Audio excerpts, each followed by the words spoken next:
What makes you believe a lie? I'm not asking how you know someone is lying. What makes you believe? Because if you don't understand how that works, then you won't know when you're being manipulated. William Stevenson. The Nature of Skyfall Events. Porto, Portugal, October 30th, 1988, 8:13 p.m. The lights flickered and went dark. That's when it started. Luis reached up and adjusted the bulb with his fingers. The hot glass burned his skin. He gritted his teeth as the sensation grew stronger. He doubted the bulb was the problem. The TV, fan, and even the streetlight outside the apartment all died in the same moment. Is this normal for an earthquake? Car headlights flashed through the windows, reflecting off Renata's long, dark hair. It's not an earthquake. They already said that. Luis let go of the bulb. Only a moment ago, the emergency broadcast system had come on the air. Its strobing red light and high-pitched siren blared through every apartment. It was followed by men in lab coats being interviewed. They warned everyone that something was coming. And before they could finish, the power cut out. The one thing they had said was, "It's not an earthquake." The street outside the window was still lightless, and Luis went to check the fuse box. It wouldn't do much good. If the entire neighborhood lost power, it clearly wasn't a fuse, but at least it was something to do. Renata took his hand. Her fingers trembled. It's not the fuses. It's not our lights. Let it go. Behind her, the old cement walls were spidered with cracks. They had been like that when they moved in.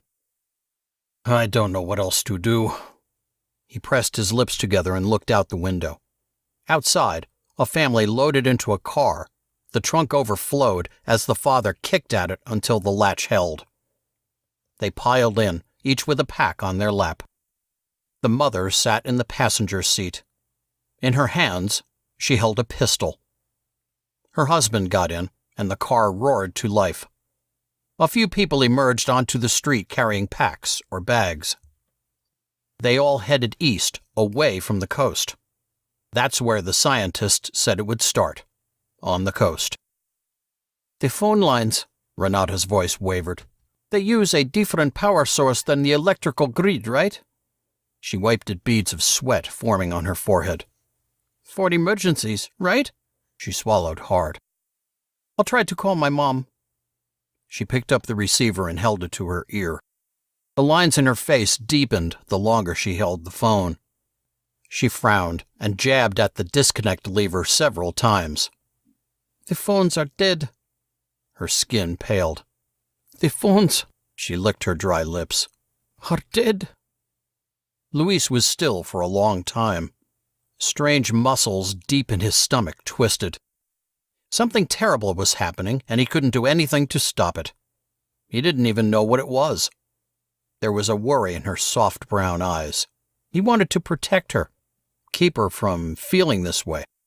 He walked over and put his hand on Renata's cheek, then kissed her.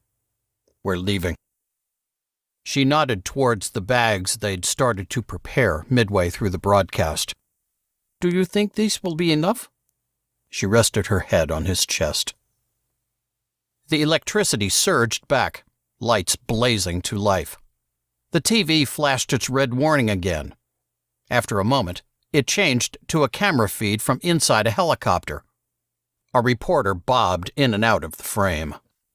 We're flying over the city of Villa de Conde, only a few kilometers from Porto. He pointed to something off camera. While it seems a much weaker force is headed this way, it will strike here first. That should give us some idea of what to prepare for. The wind whipped his hair wildly and drowned his voice out. The camera focused in over the ocean. White edges of curling waves shifted as they crashed against the shore. City lights reflected on the water. Then, the whole city blinked out.